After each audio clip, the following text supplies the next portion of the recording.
नमस्कार समस्त चाषी भाई मानक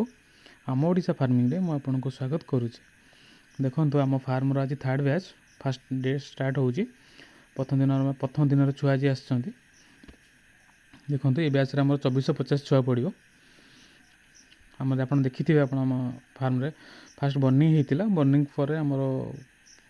छुआ पूरा भलसे फार्म धुआ होता आम कस्टिंग सोडा और ब्लीचिंग रे तापर फार्मालिन स्प्रे होता फार्मालिन स्प्रे पर आमर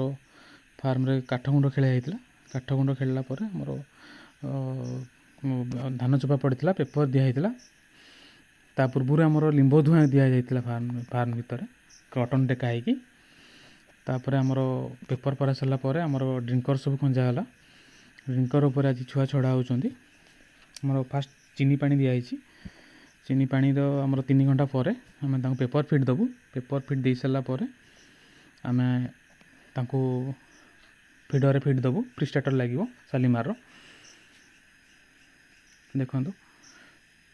सब बहुत भल अच्छा फ्री भी अच्छा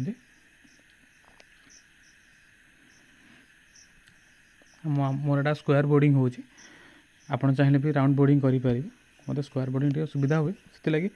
स्क्वायर बोर्डिंग करे क्या भी राउंड बोर्डिंग भल लगे तो मत स्क्वायर बोर्डिंग जेहतु मो फार्म अनुसार स्क्वायर बोर्डिंग मत भल लगे से स्क्वायर बोर्डिंग करे आपड़ चाहिए भी राउंड बोर्डिंग करेंगे आपन को वीडियो केमती लगुच आप कमेंट माध्यम जनातु चैनल को सब्सक्राइब करूँ